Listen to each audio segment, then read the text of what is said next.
Reggae shark, him got a band with the seal. It's interesting that I don't often get an album that works like Don FM to me. And by the way, I'm kind of not just going to, I'm not really going to introduce how I went into this album or anything because I just did a reaction to it. You can go watch that if you want to see that. But I was very excited for this record. And on my first listen, I really liked it. But I didn't feel like, I kind of had a thought that's like, I might not revisit this a ton. And then like, I went back, like after I uploaded that video, I went to go listen to it again. And it just got better and better every time I listened to it, to the point where it's like, I seriously don't know why I wasn't more energetic in the video about how solid it is. I really think, I really love the way, like, I don't know how to put it because I don't want to get into my full opinions yet, because I want to do that at the end. But like, how I feel is it's like, he ventures, but he's still creative with those ventures. Like he ventures off into new worlds and like new ideas for him, but he stays in the same lane of The Weeknd. And I think it's like a fantastic follow-up to After Hours in that way. And I'll dive into the track list so we can get to it. Also, it's absolutely the most conceptual Weeknd album without a shot of a doubt. We got the Don FM opening track, which to me is like similar to like the Silk Sonic intro, where it's this really beautiful, great intro that I don't really feel like listening too much because it doesn't really have a melody or like a rhythm to it, but it is great. It's a perfect opening, and I love Jim Carrey's thing over the radio. And there was a description that Weeknd gave to this project before he dropped it. I didn't even know this happened. He said the album is kind of like, he's envisioned it like you're sitting, like you're like going into the afterlife, the dawn, supposedly. And as you're sitting there, you're listening to the radio, and it's just this like fun pop music. And you're just kind of waiting in line for that to hit. And that is like the whole concept of the record. And I love that. And it did not hit me until now, like how well done that was. And on top of that, there's like a kind of timeline to the record too. Like there's even like a whole kind of story of love in it. Not like a full-on story. It's similar to the way that there's a bit of a story of love in After Hours and Starboy and Beat Behind the Madness. There's a progression through those tracks. Second, we got Gasoline, which I know this track is really going to grow on me later. For now, it's still not one of my favorites. But I really do like it. It's gotten better for me. I like his voice. I think it's creative. I think it's fun. I think it just doesn't have the same punch as later tracks do to me, but I still think Gasoline's a great track. I still think it's a great way to start the album off. And I think it's possibly the most ventured track in terms of his voice, at least. And I really like it. I think it's really fun. Then we got How Do I Make You Love Me, which I love this song. It is so catchy and fun to me. His energy is perfect. His voice is perfect. The instrumental works so well with his voice. I mean, he's truly in his Michael Jackson. Like, he's truly just in that phase right now. And I hate to just make that comparison this whole video, but it's so good of a comparison. I absolutely love the song, though. I think the chorus is so catchy and fun. And I think it's a really great way to kind of start the album's kind of love theme off, as he kind of talks about, like, loving this girl, you know, helping her with all these things, but like loving her, but not really feeling like he loves him. And like, how do I get to that point where you do love me? I love it. I think it's a perfect track. I just have such a fun time with it. Next, we got Take My Breath, which I still really like this track, but it kind of pales in comparison to me of the other tracks on this album. I don't even know if I like the extended version more. I mean, I think it's better, but I don't really feel like I listen to it as much. I feel like it's better in a more relaxed environment where I'm just casually listening.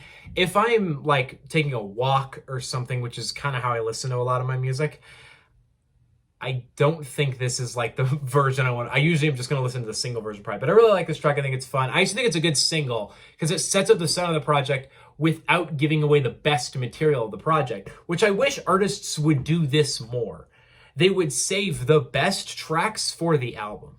Now, a case I would say is you could say, well, isn't like your favorite like song of like 2020 Blinding Lights, like isn't that the lead single for After Hours? But to me, Blinding Lights is my favorite song off that album because it's just gotten so iconic after a year, after being the biggest song in Billboard history and all that stuff. It's just so iconic to me now to the point where it kind of has to be my favorite. It might not be the best song, but it's definitely my favorite off that album.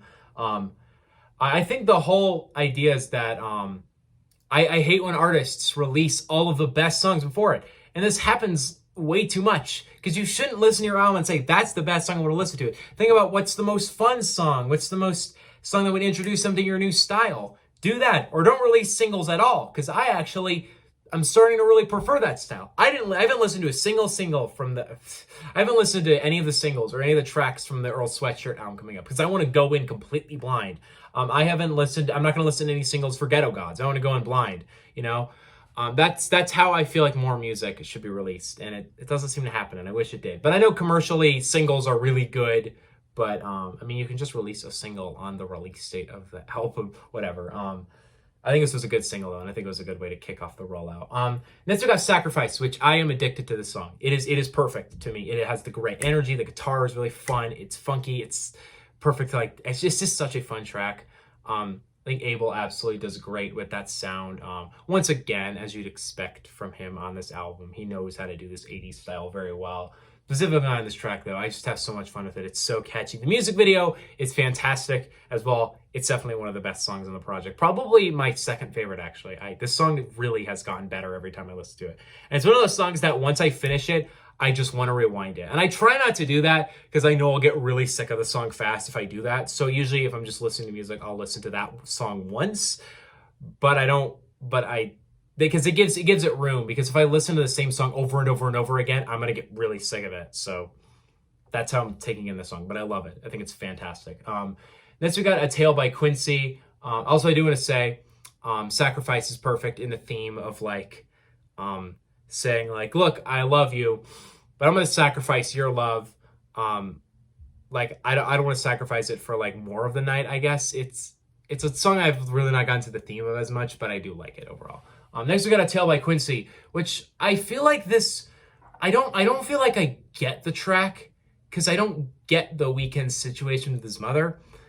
Because if it applies to this, I think it fits perfectly in the album. It fits perfectly in the sense that like, and I would assume it relates to him, because in the sense that like he's talking about, Quincy's talking about his mother leaving and how it affected all of his romantic relationships. Then the Weeknd goes on a venture for the rest of the album talking about all of his toxic relationships. So it would make sense for this to relate to how Abel sees himself. I don't know. I would assume that, though it wouldn't really make sense to be on the album if that wasn't the case. Next we got Out of Time, which I really love this song. I know it actually is sampling a Japanese song. I forget the name of the song. But I swear, it reminds me so much of Fuji La. Fuji La by Fugees. It reminds me of that so much. And I think it's just the like flute background. It has a very similar instrumental. I love Fuji La. That's one of the best score songs easily. But I love that. I just made that connection because I had the song in my head and I was like, and I didn't even know what song. I was like, do I have Fuji La or Out of Time in my head? I love this song. I think it's the smoothest song. It's probably one of the most depressing songs of him saying like, yes, I'll be there for you, but like not all the time, you know, like kind of taking his own self-pity and his own pain and just using it as an excuse to not be there for her. I love that theme. Weeknd has some toxic shit in his relationships. They're not good. Next we got Here We Go Again, which I'm still not crazy about this track. I get like it has a kind of beautiful atmosphere to it, but I guess to me, I feel like it's leading to something we never get. I'll say it like I said it in the video and I'll say it again. I like Tyler's verse. I think he does really well, but I don't think he's utilized to the extent he could be. I feel like Tyler is so much more talented than just the low voice rapper who talks about love. I feel like there could be a lot more for him to do. He's such a talented artist. In fact, I even determined this the other day that he's probably my favorite rapper since 2017. Like, he has not released a single project above, like, incredible to me. They're all amazing. And he's proven he is vastly diverse. And this song does not really show that, and I feel like it could. I really would love to hear him sing along on the final chorus. Even what's interesting is I Heard You're Married, Lil Wayne kind of sings along in the final chorus. And then, like, Tyler doesn't, and Here We Go Again. I don't know why. I don't hate the song. I think it's a great song anyway, but it's definitely one of the weaker ones for me, and I don't really think it has the same catchiness, funness. Funness. It doesn't have the same fun energy. It just doesn't hit as well for me as I hoped it would. And I don't think it's a bad song to any degree. I'm not in love with it overall. Next we got Best Friends, which I really like this song. I think it's possibly like, I love the energy to it. I love the theme of it being like, I'm sorry, I don't want to date you. but you're my best friend, you know, I want to fuck. But then she's like, no, I want to actually be something more with you, but that's not going to happen. And then this is kind of where the relationship seems to fall apart. Because even in Here We Go Again, he talks about like how much he loves this girl, how good the sex is. But then in this song, it's kind of like, I don't want to commit to a relationship, but she does. I love the bass line in the back. I think it's a super catchy song. I think it's super fun, great energy. I love it. I think it's awesome. I actually really love the bass line. That is the best part of this. Next we got Is There Someone Else, which I really love this song because it's like the Weeknd getting a taste of his own medicine. He's getting a taste of what it's like to kind of be suspicious of someone else having someone else, or someone else being kind of like a player. And I think he really handles that well. He doesn't talk about it in the way of like, I hate you. It's just I'm really suspicious of you and I don't want to lose you. But you're kind of already putting her on the edge and she can't just do whatever you want her to do. And he like knows that. I love that. I love the instrumental. I love the samples in the back. It's phenomenal as well. Starry Eyes is really fun to me, but I will say it is still the Repeat After Me of this album. It's still the transitionary track that's helms in on one theme. And I do really like it.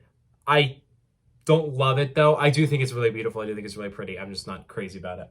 Every Angel is terrifying.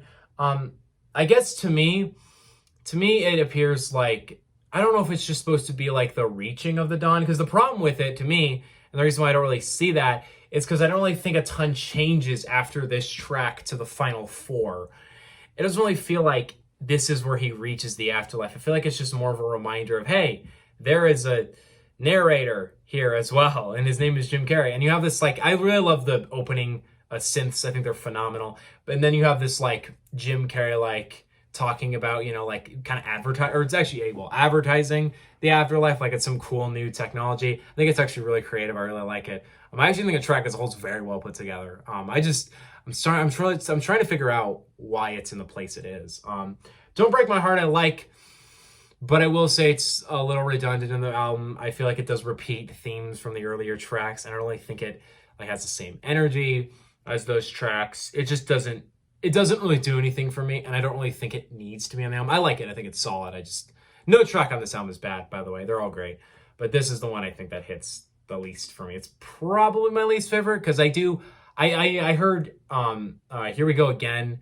It's good. It doesn't hit that well for me. This song is the same, but I think it's pretty disposable off the project. I feel like Here We Go Again should stay on the project. It should just be better. I don't even know if Don't Break My Heart needs to be here at all. Next we got I Heard You're Married with Lil Wayne, which I still really love the song. I love the energy to it. I love the theme of it of like, you're cheating with him, but like, why can't you just be with me? I'm not going to share you.